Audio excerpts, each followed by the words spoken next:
Why is it that the database is really important when you create a system?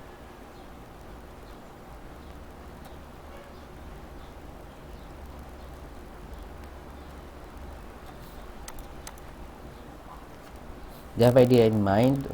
Kuan lang, kuan lang kaning murag inyo lang like opinion. Why is it really important?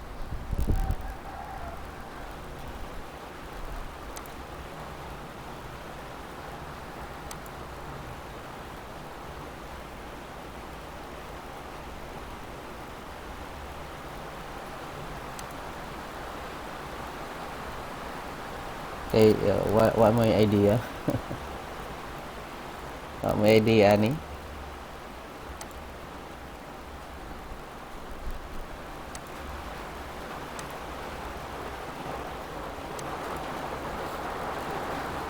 How about Pawaan? Do you have any idea?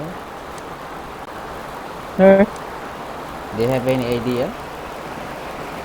anong ang kailangan sa database, sir? Oo.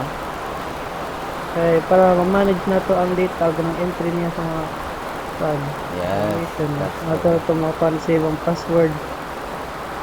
That's correct. How about the others? Do you have any opinion? Para muratan kan ba, natay interaction ba with each other. Para na ay muratan tag nagklase. Dahil lang tayo puro kan discuss. You have to interact also.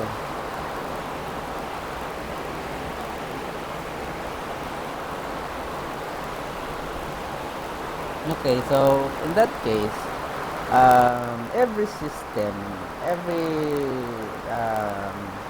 software, they have the database. Okay, so the system won't call a system without the database, because how will the system manage the data? So without the one, how will the system process the data without the database?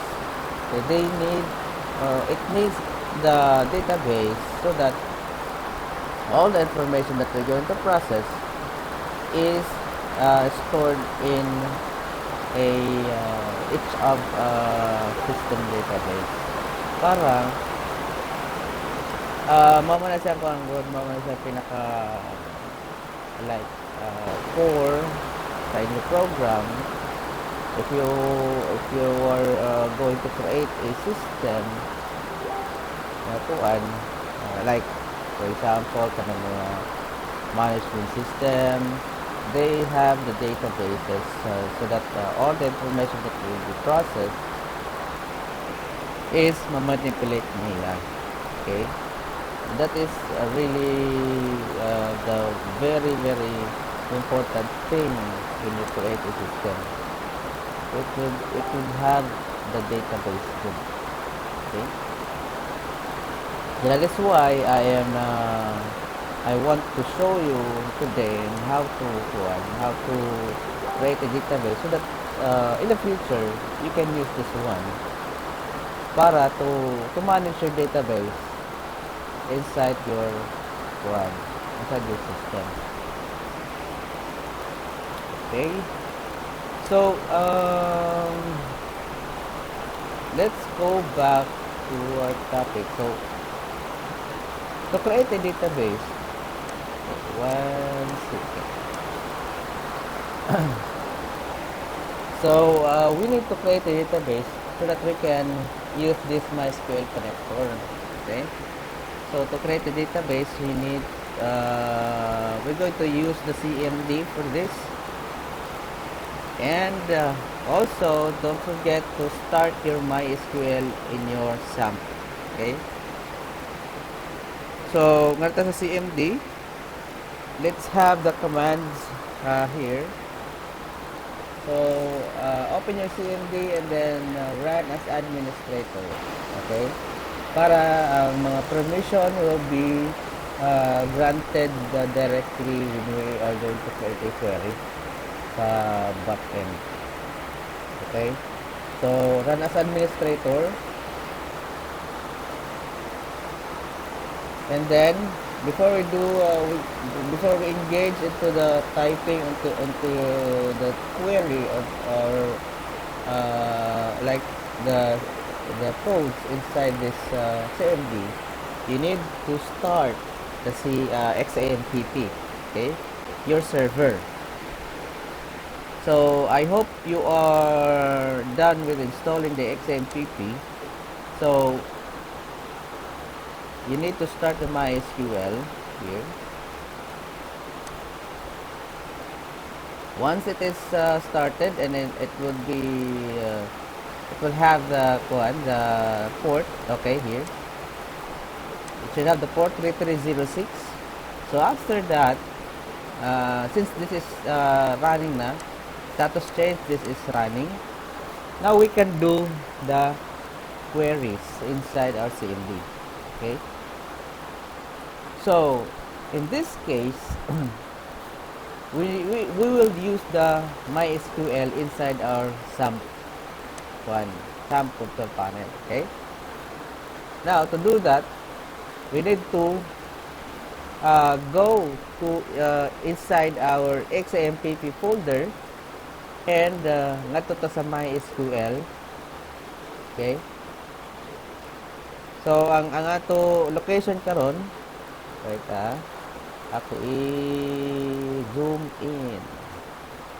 Kita ra ninyo guys. Tara. Okay, sir. Okay, nice.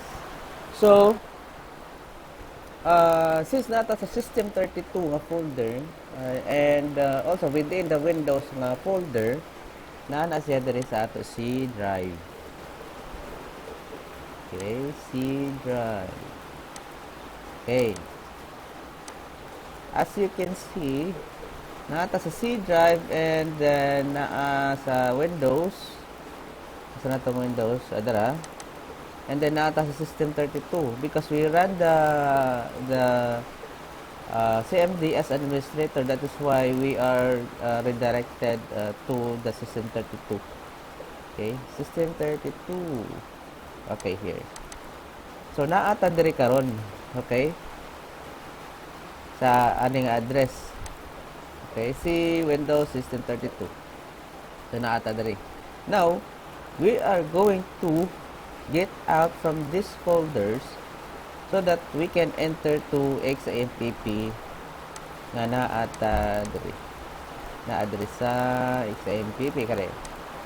Mo enter ta diri, and then mo ngali ta sa MySQL folder, and then sud ta sa bin. Okay, so diri ta musud sa bin. Okay. This is the address, okay, the path. So we need to copy this path. Okay, copy this path, copy, and then diri ta sa CMD, we're going to change directory or CD space, and then let's paste the path. Okay, here ang path nato, dili na nato ibutang ang karing C ha, karing C drive na colon, dili na nato ibutang. So ang ato na lang is /xampp /mysql /bin. Okay, nakuha ra? Nakuha ra guys? I hope you're following me. You can also do it in your end so that makasunod mo sa ako gipang type diri, okay? Since naman may mga laptops or computers, you can do it. Nakuha ra guys? CD. Thank you po, sir. Okay, CD space /xampp /mysql /bin. So that is the path of our directory na we will be working on for the. Excuse me, sir. Yes. Say gamit na sa CD, sir. Change directory. That is the short term for CD. Change directory meaning to change directory, mga to ka sa line folder, you can search on the Windows Windows commands. Okay? Windows commands. There are lots of commands there, but we're going to use the cd because we're going to navigate into the folders man. So change directory ang ato buhaton. Mo lang ni cd no um, Windows commands, commands, cheat sheet. Okay, there are lots of commands here. Okay, I'll just okay, there are kaniyang cd. So we have the cd here, shows the name of the changes to a current directory.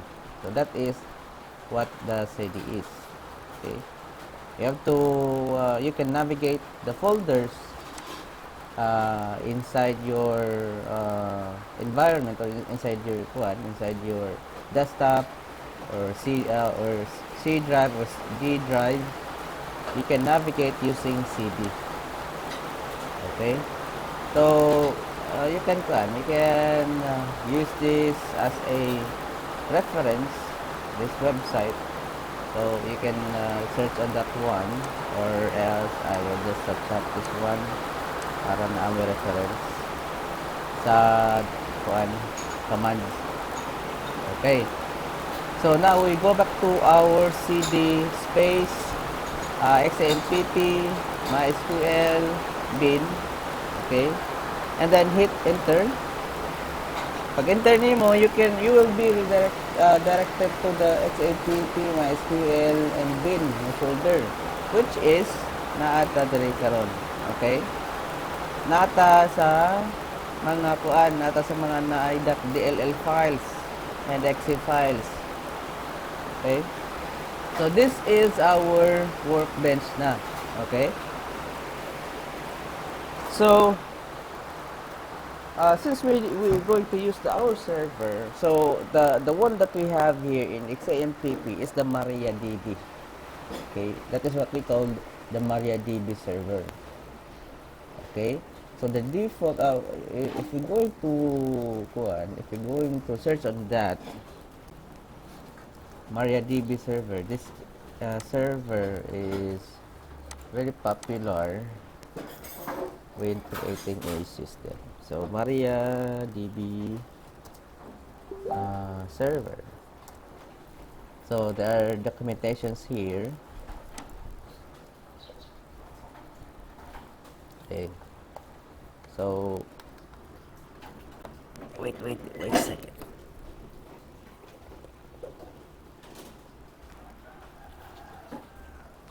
Okay, so we have documentation on the Mariadb server. If you want to navigate on this mariadb.org site. Okay, so this database has been here for about many years na. We're using, this is an open source and we don't pay for this because libre ra siya ang gamiton. Okay, so let's go back to xampp mysql bin. Okay, so to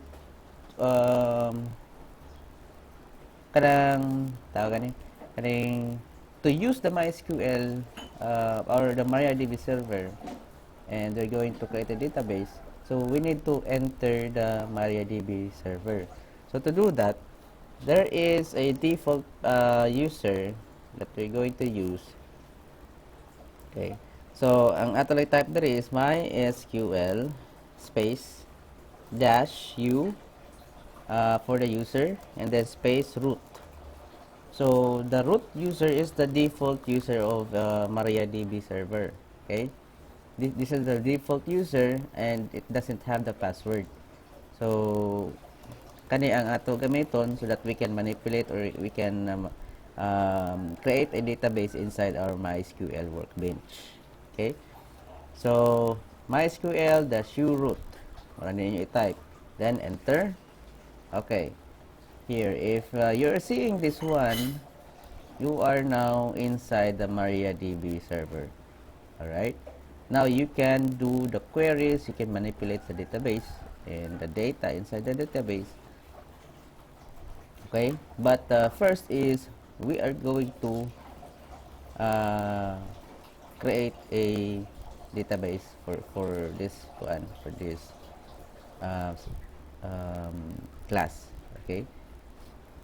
So the other one that I'm going to show you is the error that if you don't if you didn't start your MySQL server, okay, ato sa exit,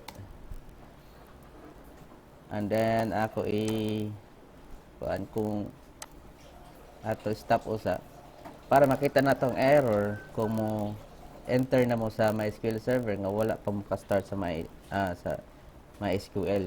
Okay, so if you go into MySQL -u root, you will be getting the error. Okay, here we'll be getting the error because wala wala ka start again mo MySQL server katong 3306 nga port.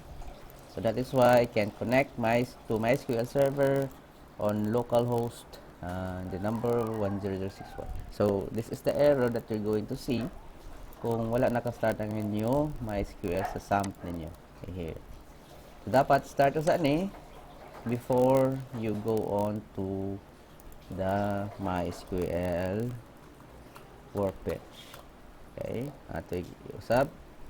Okay, here at na ako nagikuan gi-on ang ato MySQL.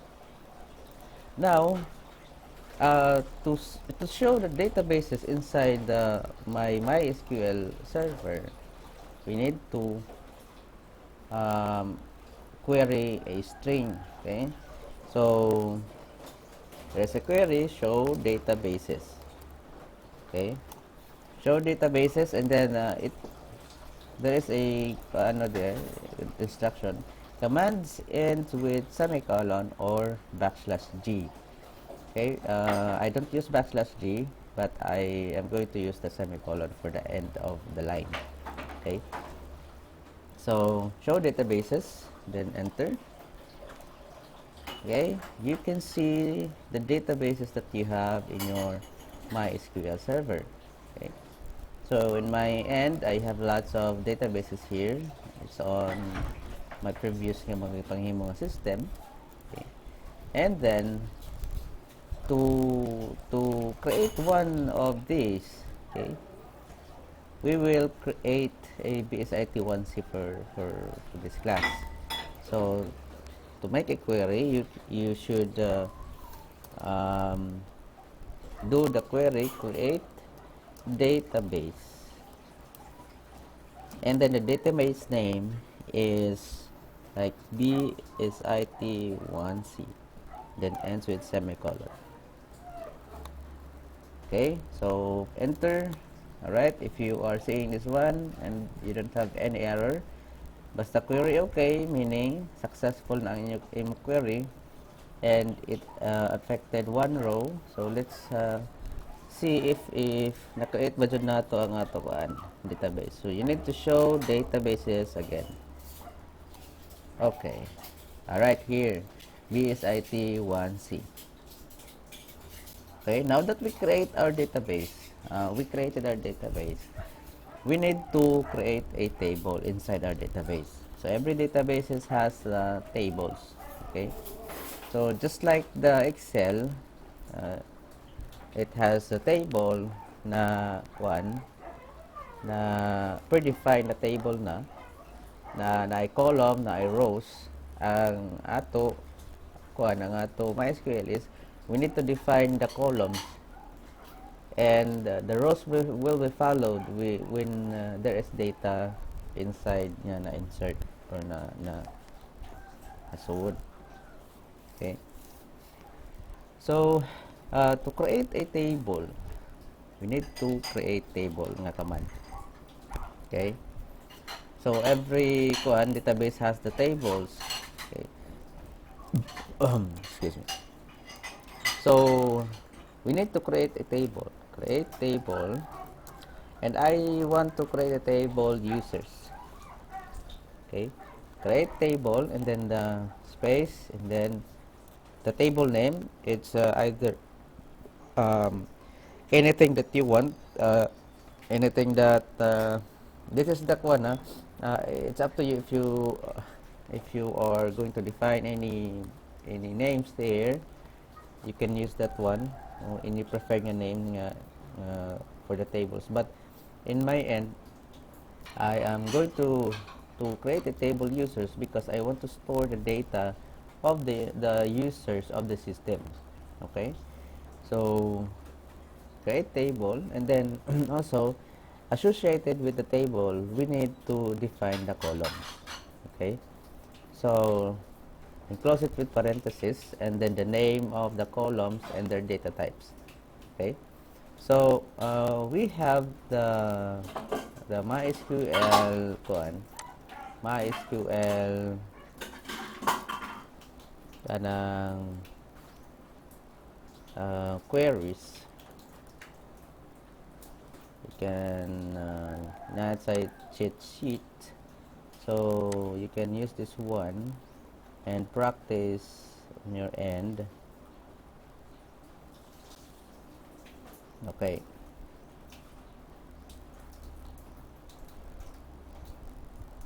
okay, here ato lang ni isend sa inyo kuan so that you can use this one as a reference. You can copy this kuan MySQL tutorial para namoy kuan reference sa ato gipanghimo karon. Okay, so the first thing that we're going to do is to create a table. Murag kuan na siya pinaka-importante nga inyo buhaton in the database. So it needs to have the tables so that all the data will be stored in a table. Okay, so in this case we have to create a table, and each table should have the primary key and a unique key. Okay, so primary key or unique key, so it should be one. It should be the primary key and also a unique that this wala siya kuan, wala siya kapareha nga number. Okay, so I want to put it ID, the name ID, and then space, the data type. So there is the data type varchar or integer or float or boolean nasa diri. So the ang ato lang buhaton sa ID nato is a whole number that is unique. Okay, so I would say integer or int, and then space. We were going to create a primary key. Okay, it should be the primary key, and you should have to type primary space key, and then space na pod. So I want this ID to be unique. Okay, every table should have this one, so I want this to be unique, and I want to do that we should need the auto increment feature, auto underscore increment. Okay, and then if you're going to create another column, you need to separate it with comma. Okay, so now we have the ID in a column, and then that is the data type is the integer or int, and then I want it to be a primary key, and I want it to be auto increment. Okay, so makikita rin nato ang ano niya pag human nato create sa table. So another one, if I want to store the email address of the user, so email, and then since the email bisag unsa na siya nga character, it's either number or letters nya na special character, you need to put the varchar. Okay, variable character, and then parenthesis, close open parenthesis. You need to put the limit of the characters that you're going to put. You need to let's say 50 para data safe. Okay, so email, and then also comma, you need to have the password. Okay, password, and then space, and then since the password is there is a kuan man, the instances nga ang password is this will be kanang encrypted. So when you encrypt the password or the characters, it will be creating a lot of characters or a lot of kanang letters. So to handle that characters, you need to put that in the long text. Okay, long text nga data type.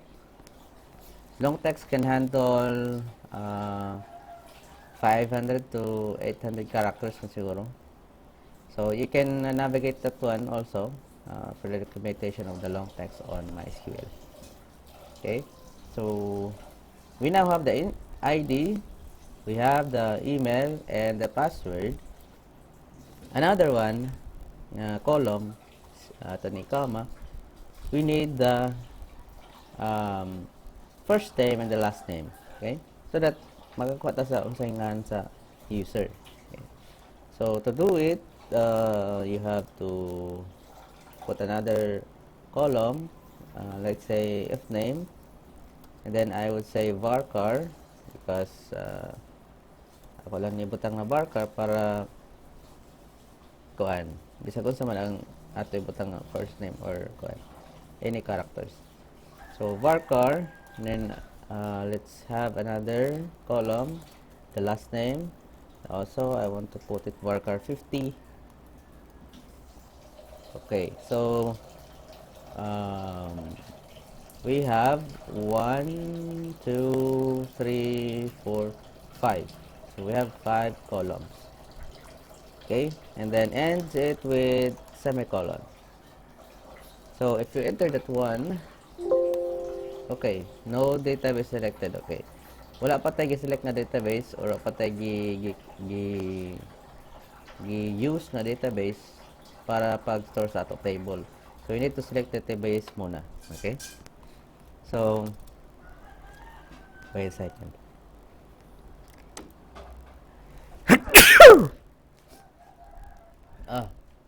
Sipon ko na. Okay, medyo gisap mo ko gamay. Alright, now let's continue. Nga ta sa ato database. Okay, we need to use the BSIT1C. Okay, to use this one, you need to query use and then the database name BSIT1C. Okay, and then hold on, wait a second.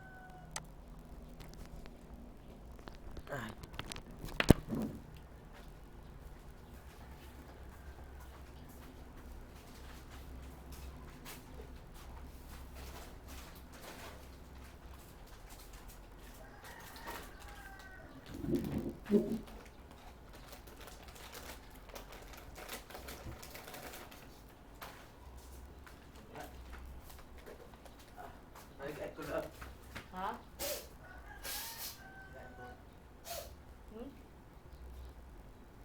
Oh.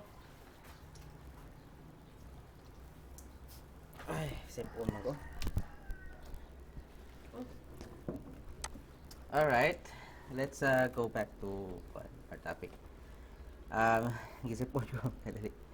Alright, now, ngarita sa ato query.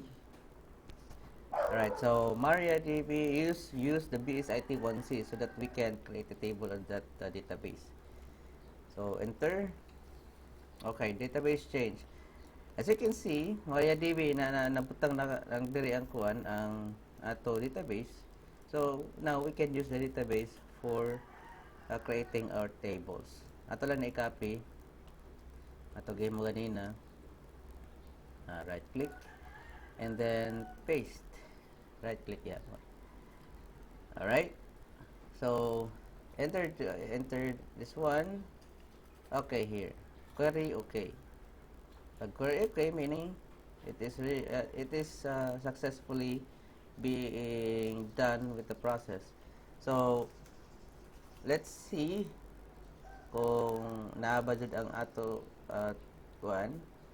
So you need to show tables para makita nato ang ato users table. Okay, here. So we have the users kung ato gi-create dire nga command. And then if you're going to do this again, kung naanay, let's say naana kay users nga kuan, naana kay users nga table, ay copy na pod niyo. So if you're going to do this again, naana siya kuan. Kay the table users already exist. Okay? Table users already exist, meaning di na ka pwede butang og another table nga users because na naman siya. Okay? Dili siya pwede mag-duplicate. Alright? Okay. So, okay. Wala siya mag-error. Okay, so let's ngadto ta sa ato describe ato kitaon ng structure sa ato user. So you need to get the command disk or describe users, the table name. Agoy. Okay, gihinatsin ko da. Okay, so here we have to describe the users table. As you can see, nasa field type, null, key, default, and the extra. So here, kanisa field, these are the columns or the column names that we have created the last query. Okay, here. Mo ni sila nga to i-create. Okay. Now the type is the data type. We have 11 int, and since we don't specify here ang dire, kung nato specify ang limit sa integer, it will automatically populate the default characters, the limit characters on integer. So we have 11, and for the email we have 50, varchar 50. The password we have long text. First name varchar 50, last name varchar 50, and here sa null, kaning column nga null, kato ni extra nato ang bubutang diri. Okay, not null, kani siya is to identify that this column can be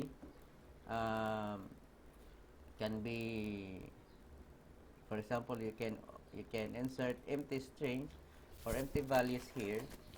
So ang kaning ID is dili naka-no siya because naka primary key and it was auto increment.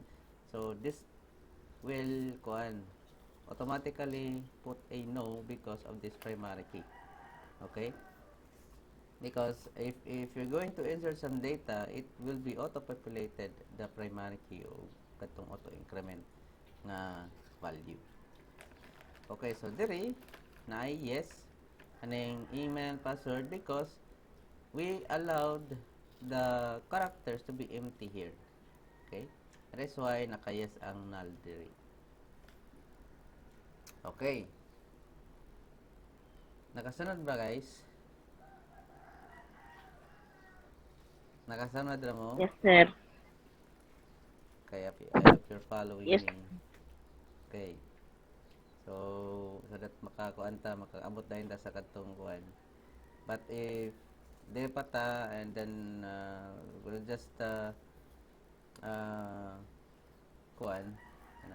continue next week sa katong pag-connect na because this is really important here sa database queries para makaiba mo saan pag manipulate sa data inside your database.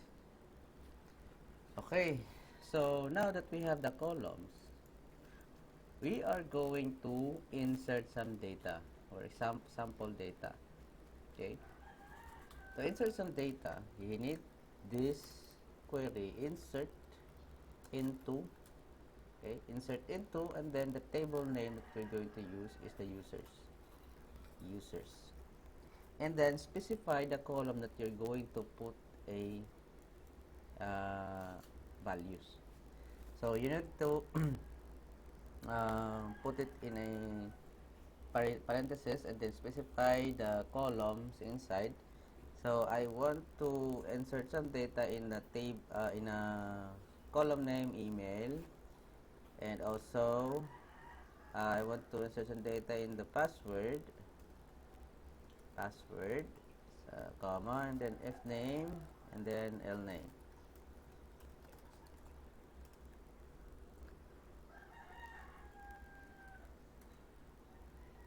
Okay, hold on.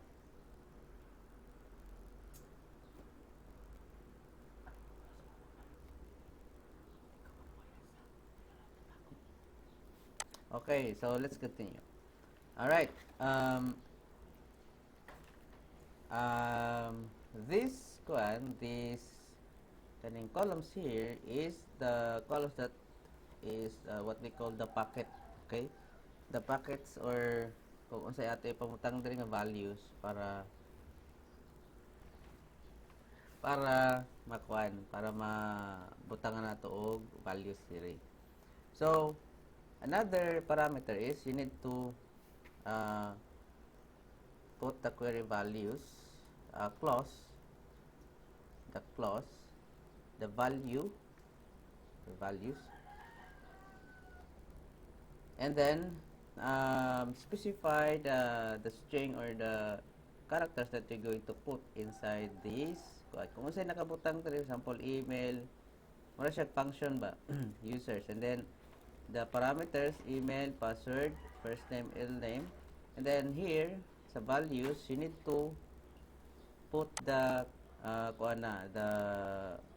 the characters or the letters that you're going to put inside the table. So since wala man ko single quote, I'm just going to copy this one. Okay, copy kong single quote, tanawa dali.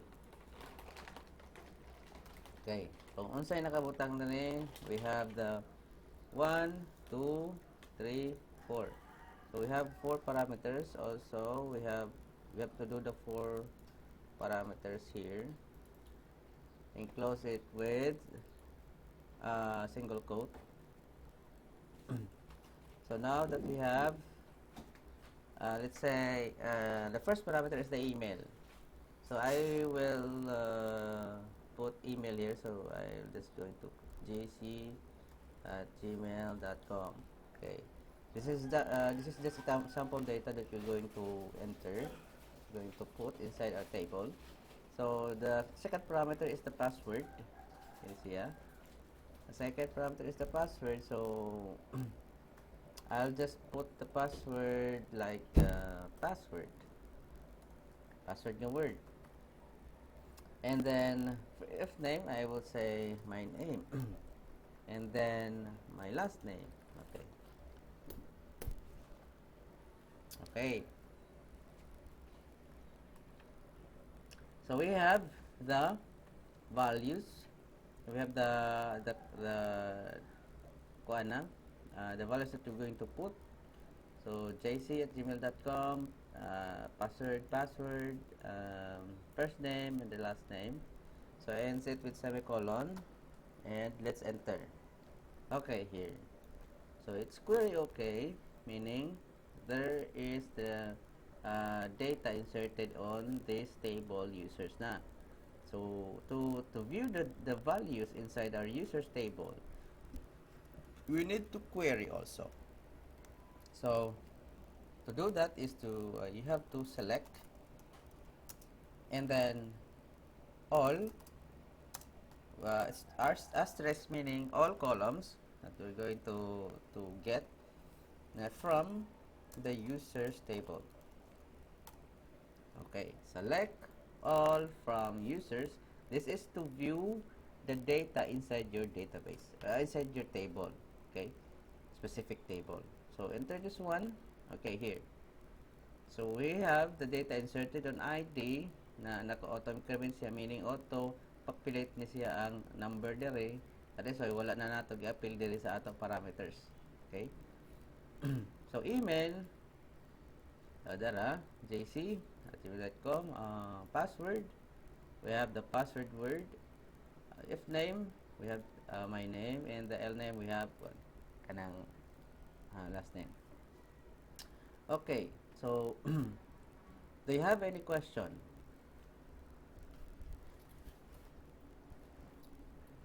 Do you have any question? Sir, ang sa upper part pa, sir, Yes, yes. itong dito dapat sa, wait lang sir, magkita ko sa sa pag, Mm-hmm. sa pag start ba sir katong sum tapos Right. may Mysql na-confirm ko Okay, sa okay. nag-loading ko. Nasagit ka dali, kani? Pala sir. Okay.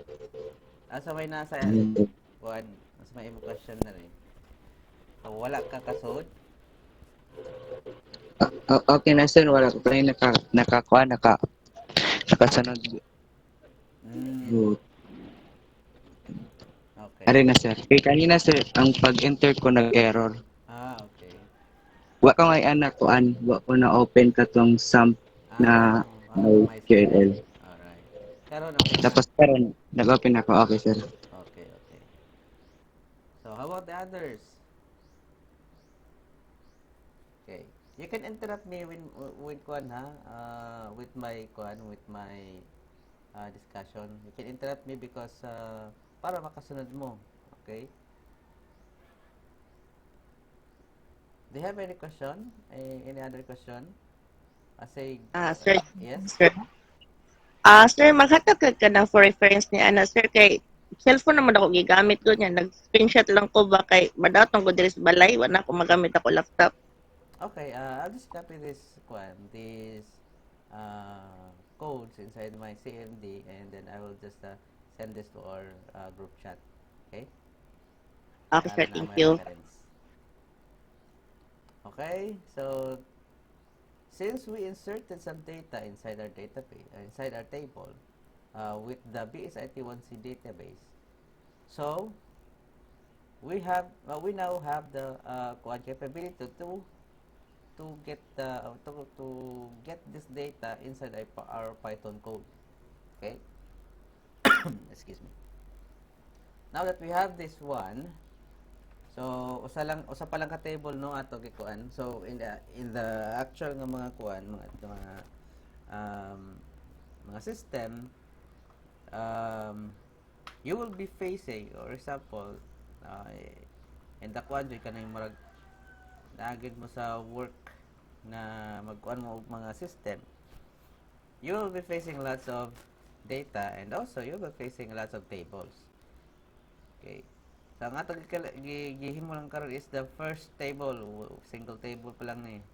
So, there are lots of system that has lots of tables, like for example, we have ang ako mga kuan sa una mga system, it will cost 20 to 30 tables. Okay. So how can we manage that one? Okay. So all tables should have the primary key so that we can connect it to each other. Okay. We can connect the tables to each other using the primary keys. So that is why this is the best practice if your tables has the auto incremented ID nga primary key. If you're going to create a mga tables. So this is just the best uh, thing that you're going to do if you're going to develop some large applications. So it will cost you lots of data manipulation. So that is why you need to what we call that one is the database normalization. So to normalize database, you need this IDs so that kanang dili gani magstay ang query inside sa kuan table, because it will cost you lots of processor time kung daghan kay kaning columns. For example, Sa usa ka table, you have hundreds of columns. So it costs you lots of processor time to process the data here. So to manage the data in different table, because if you have the different table, it will create another thread of the process. So pag-process sa data, mo create siya another thread ani kuha sa table, and then if you have another table, mo create siya another thread, mas basbas ang data processing kontra sa imo ibutang diri sa single table ang 100 ka columns. Okay, so this is the what we call that database normalization. So the limit for the columns, okay, so every table natay limit nga columns is either this is the less than 30 columns. Less than 30 columns ang ibutang. So that napay processor time pag pag-process sa sa data. So maabot na kanig 100 ka columns, it doesn't you will have to suffer of the slow processing time for that. So kung less than 30, you can put columns inside single table, but greater than that, you need to create another table and store the data there, and you have just to create another primary key and this, so that we can use this to connect to each other. Okay, so maabot ra ta na inig nanata sa nanata sa katong connection of katong mga database tables. All right, now since we have the data, I'll just insert another one para makita nato. You have to insert another one, another data. Copy lang din ako ha, gi-copy na ako sa igbaw para di na ako mag-type. So J Condes, like that. jcondes@gmail.com, and then password is admin 123. Then my name is like John, and then okay, John Condes. Okay, here. Okay, enter. Alright, query affected. Okay, so let's add another one. Let's make it 3 or 4 rows para makuha nato. So if you want to enter or input another or multiple data in just one query, you just need to do this one. Okay, copy dato sa, and then para di na ako mag-type, gamay lang ata type po nun. Okay, here I'll say J na lang, j@gmail.com, admin123, and then I say Josh, and then like say Martinez. Okay, and then if you want to insert multiple data, you just have to separate the values or the parameters in a comma. Okay, and then make another values here, like we have 4 parameters also. So here, okay, so another value, another email, and say hive@gmail.com, and then another password, we have hive123, and another first name and last name, and then we have hive, and then we have the last name, we have the, let's say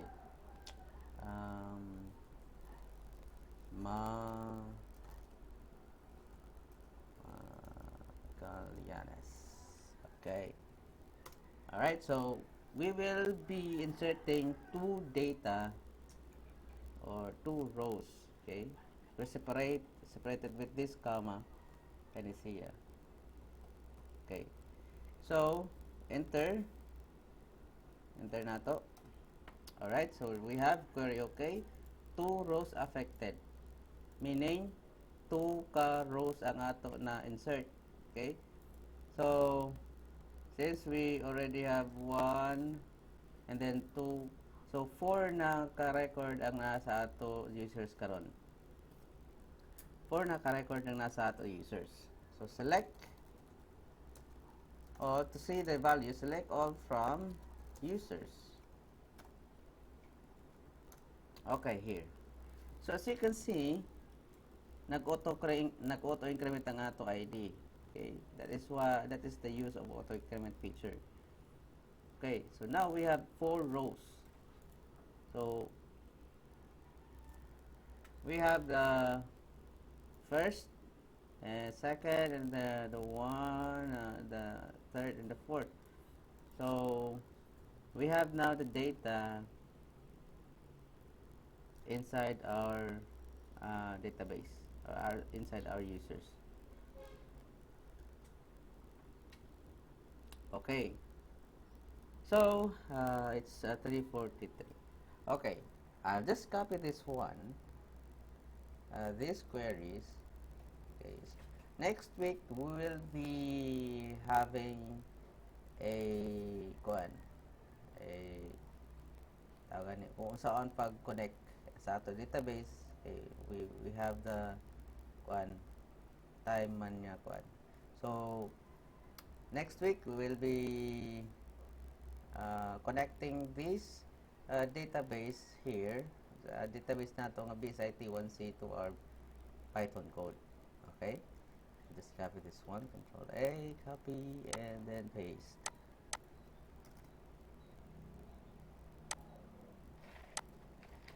Okay, and then I'll just send this to you para sa reference ninyo. Python BSIT1C BSIT1C database query. Okay, and post this one here. Create a material, and we will have a assignment for this. Okay, this is just take one. We will have an exercise in this. Okay, so database query, then upload the file.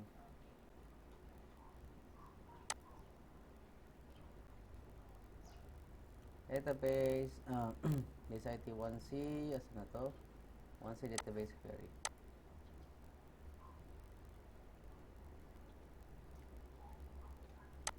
Okay, post. Alright, so I've already posted the one that we did in my CMD. So let's exit na there.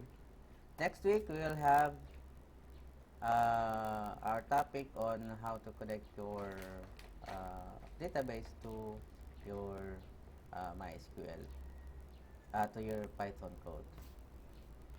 Okay, so if you're going to exit from the Mariadb server, you have just to put the exit word. Alright, so ato sa attendance muna tayo. By the way, do you have any question? Excuse me, sir. Yes? Pwede mga yung go through link, sir. Kaya ako gan-install ako SAMP, sir. Late sa unsa man?